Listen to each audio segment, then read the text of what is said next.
One अपराध मामलों में कानूनी प्रक्रिया।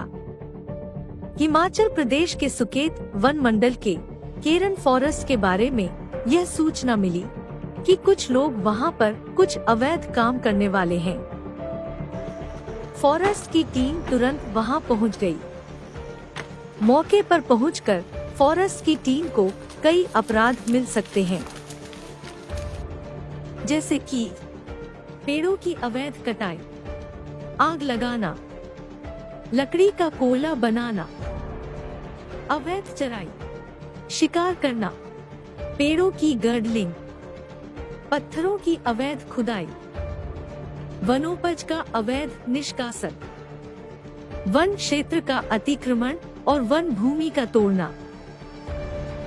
ऐसी वन अपराध की कई घटनाएं होगी जिनका संज्ञान आपको अपनी सर्विस के दौरान इंडियन फॉरेस्ट एक्ट 1927 के अंतर्गत लेना पड़ेगा। यदि ये अपराध रिजर्व फॉरेस्ट में हुए हैं तो IFA 1927 की 25वीं व 26वीं, यदि प्रोटेक्टेड फॉरेस्ट है तो 32वीं व 33वीं धाराओं की संबंधित उपधाराओं में डैमेज रिपोर्ट काटी जाएगी, और यदि वन उपज के परिवहन से संबंधित अपराध हैं तो 41वीं व 42वीं धाराएं व Himachal Pradesh forest produce transit land routes के रूल्स 2013 के संबंधित रूल के अंतर्गत डैमेज रिपोर्ट काटी जाएगी। डैमेज रिपोर्ट वन रक्षक द्वारा किसी भी वन अपराध का संज्ञान लेते हुए जारी की जाती है। उचित कानूनी प्रक्रिया की जानकारी अति आवश्यक है। उचित कानूनी दस्तावेजों के द्वारा आप दोषियों को सजा दिला सकेंगे। वनों में अपराधों को हम 3 श्रेणियों में बांट सकते हैं। 1. वन अपराध हो चुका है और आप मौके वारदात पर अपराध होने के बाद पहुंचते हैं। 2.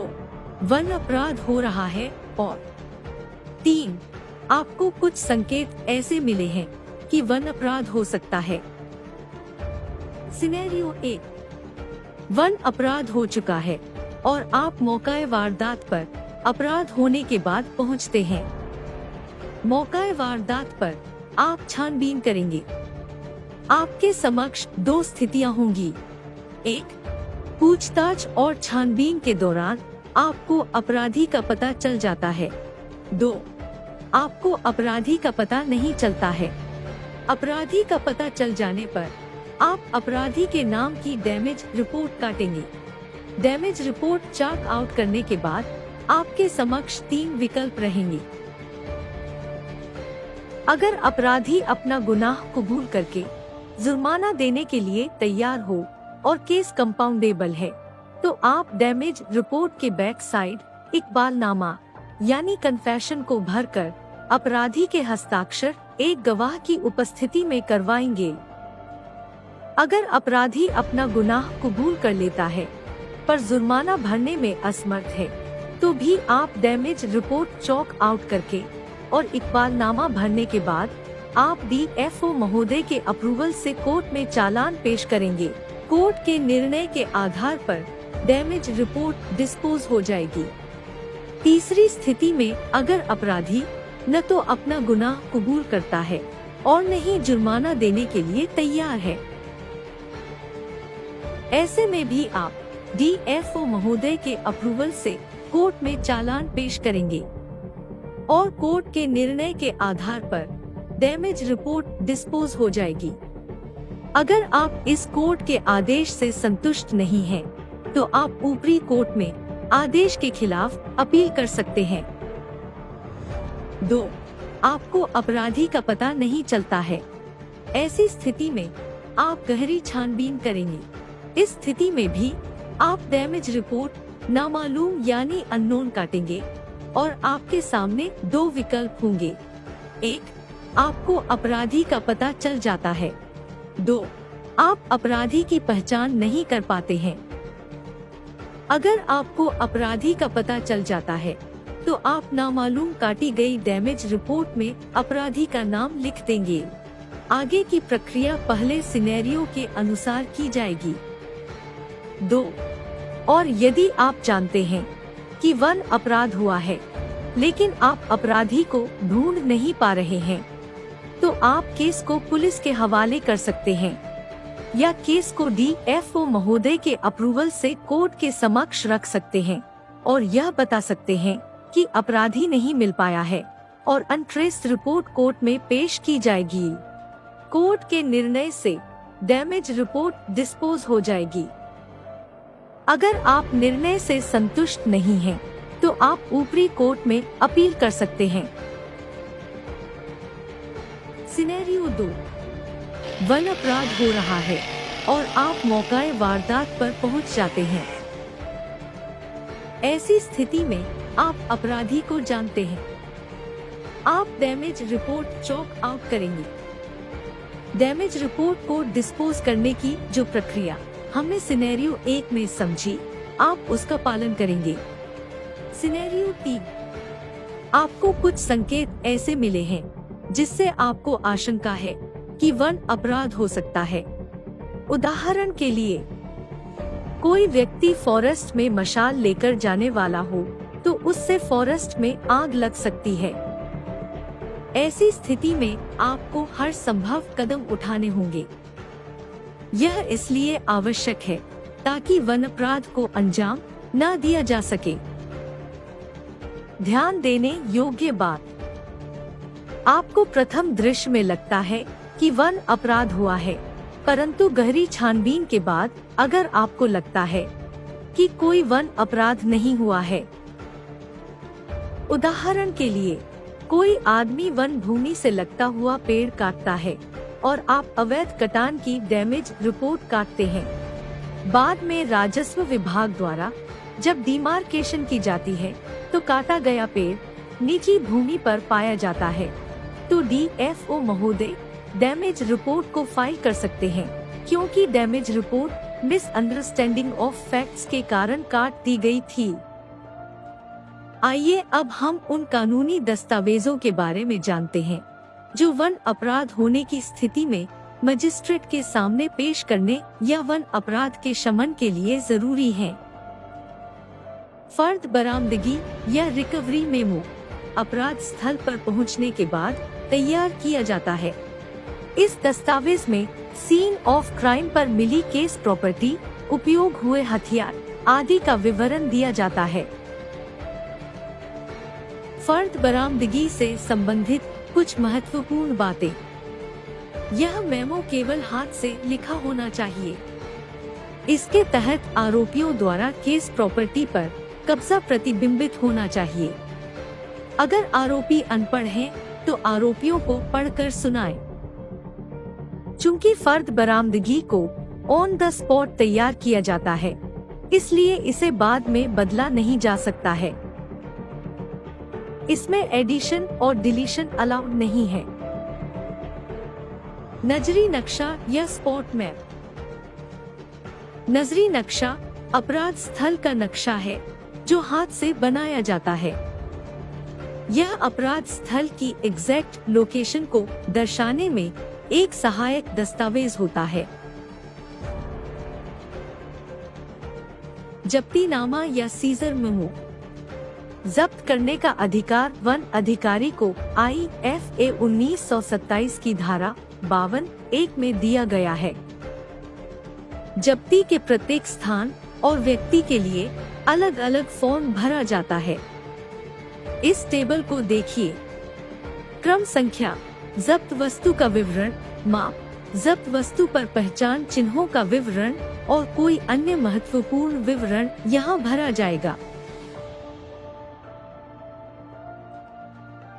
क्षति रिपोर्ट या डैमेज रिपोर्ट। डैमेज रिपोर्ट को 4 भागों में बांटा जा सकता है। 1. फ्रंट पेज के ऊपरी भाग में अपराधी का नाम, पता व किया गया अपराध। जो वन अपराध हुआ है वह IFA 1927 की किन धाराओं और अन्य संबंधित रूल्स का उल्लंघन करता है। 2. फ्रंट पेज के निचले भाग में अपराध का विस्तृत विवरण देते हुए लगभग पूरा फर्द बरामदगी लिखा जाता है। अंत में डैमेज रिपोर्ट जारी करने वाले वन अधिकारी के हस्ताक्षर, दिनांक सहित गवाह की उपस्थिति में होने चाहिए। 3. बैक पेज के ऊपरी भाग में अपराधी का इकबालनामा। अगर आरोपी अपराध स्वीकार करने को तैयार है और केस कंपाउंडेबल है तो इकबालनामा या कन्फेशन ऑफ ऑफेंडर भरा जाता है। 4. बैक पेज के निचले भाग में सुपुर्दनामा। सुपुर्दनामे पर सुपुर्दी देने वाले और लेने वाले के साथ साथ गवाह के हस्ताक्षर अति आवश्यक हैं। बयान या स्टेटमेंट ऑफ अक्यूज्ड। मुख्य केस डिटेल्स, बयान देने वाले का ब्यौरा और बयान, और अंत में बयान करने वाले अधिकारी की डिटेल्स। इसके साथ साथ बयान गवाह दस्तावेज के तहत उन सभी गवाहों के बयान अलग अलग लिए जाते हैं जिनके सामने डैमेज रिपोर्ट काटी गई हो, इकबालनामा लिया गया हो, जब्तनामा यानी सीजर मेमो तैयार किया गया हो, सुपुर्दनामा तैयार किया गया हो या कोई अन्य कार्यवाही की गई हो। गिरफ्तारी फर्म या अरेस्ट मेमो। भारतीय वन अधिनियम 1927 सेक्शन 64 के तहत कोई भी वन अधिकारी किसी भी वन अपराधी को बिना वारंट के गिरफ्तार कर सकता है। गिरफ्तारी दंड प्रक्रिया संहिता CRPC 1973 की धारा 41B के अनुसार की जाएगी। यदि वन अधिकारी को लगता है कि वह अपराधी को अच्छी तरह से जानता है और वह जरूरत पड़ने पर पूछताछ में हाजिर हो जाएगा, तो वन अधिकारी उसे गिरफ्तार करने के बाद रेंज ऑफिसर के सामने पेश कर सकता है। रेंज ऑफिसर अपराधी को भारतीय वन अधिनियम 1927 सेक्शन 65 के तहत बॉन्ड पर छोड़ सकता है। यदि अपराधी को मजिस्ट्रेट के सामने पेश करना हो तो उसे 24 घंटे के अंदर पेश करना होगा। ये है गिरफ्तारी फर्म या अरेस्ट मेमो का एक सैंपल। हर एक अपराधी के लिए यह अलग अलग भरा जाएगा। फर्द जामा तलाशी या बॉडी सर्च फॉर्म आरोपी को गिरफ्तार करने के बाद तैयार किया जाता है। इसमें आरोपी की जामा तलाशी व बॉडी सर्च के दौरान पाई गई वस्तुओं का वर्णन होता है। अगर केस मजिस्ट्रेट के समक्ष प्रस्तुत किया जाएगा तो बताए गए दस्तावेजों के साथ साथ अन्य 2 दस्तावेज भी मजिस्ट्रेट के सामने पेश करने जरूरी हैं। गिरफ्तारी सूचना यानी अरेस्ट इंफॉर्मेशन और मेडिकल रिपोर्ट। अपराधी को गिरफ्तार करने के बाद उसकी गिरफ्तारी की सूचना उसके निकटतम संबंधी को दी जाती है। गिरफ्तारी या आत्मसमर्पण की सूचना देने के फॉर्म का सुझाव प्रारूप इस प्रकार है। अपराधी की मेडिकल जांच एक रजिस्टर्ड डॉक्टर से करवाएं। अन्य दस्तावेजों के साथ मेडिकल रिपोर्ट भी अटैच करें। फॉरेस्ट गार्ड सारे दस्तावेजों में आवश्यक जानकारी को ध्यान पूर्वक भरने के बाद डैमेज रिपोर्ट की 2 कॉपी ब्लॉक फॉरेस्ट ऑफिसर को या सीधे रेंज ऑफिसर को भेजेगा और यह भी सुनिश्चित करेगा कि डैमेज रिपोर्ट की entry range damage report register में हो जाए। Range officer block forest officer को यह निर्देश देगा कि वन अपराध की गहरी छानबीन करे और निश्चित अवधि में शमन यानी कंपाउंड करे या कोर्ट में चालान पेश करे। रेंज ऑफिसर स्वयं भी उस वन अपराध की जांच करके अगली कार्यवाही कर सकता है। यदि अपराधी को गिरफ्तार करने के बाद बॉन्ड पे नहीं छोड़ा गया है तो उसे बताए गए दस्तावेजों के साथ 24 घंटे के अंदर मजिस्ट्रेट के सामने पेश करना होगा और साथ ही जुडिशियल या पुलिस कस्टडी की डिमांड करनी होगी। जुडिशियल कस्टडी तब होगी जब अपराधी की जांच में जरूरत नहीं है लेकिन छूटने पर वह जांच प्रक्रिया को प्रभावित कर सकता है, और पुलिस कस्टडी तब होगी जब अपराधी की जांच में जरूरत हो। उसके बाद जांच अधिकारी को नियुक्त करके वन अपराध की विस्तृत जांच की जाएगी और जांच पूरी होने के बाद कोर्ट में कंप्लेंट फाइल की जाएगी। विस्तृत जांच के तहत कुछ तथ्य स्पष्ट करने आवश्यक हैं। वन भूमि का कानूनी दर्जा या लीगल स्टेटस प्रोटेक्टेड फॉरेस्ट है या रिजर्व फॉरेस्ट है। आपराधिक घटना वाली भूमि की डिमार्केशन रिपोर्ट जो कि अपराधी की उपस्थिति में होनी चाहिए। फॉरेस्ट रिस्पॉन्स टीम के सदस्यों का व्यक्तिगत बयान। चालान करने के लिए अधिकृत अधिकारी संबंधित अधिसूचना। कोई और साक्ष्य एवं प्रमाण जो केस को और मजबूत बना सके। उसके बाद जांच रिपोर्ट DFO महोदय को सौंपी जाएगी। यदि वे जांच से संतुष्ट हैं, तो कानूनी पुनर्निरीक्षण के बाद अदालत में शिकायत दर्ज करवाई जाएगी। इस तरह से आप इन सभी दस्तावेजों और प्रक्रियाओं का सही पालन करके वन अपराधों की विभिन्न परिस्थितियों में अपराधी को पकड़ने और सजा दिलाने में सक्षम होंगे।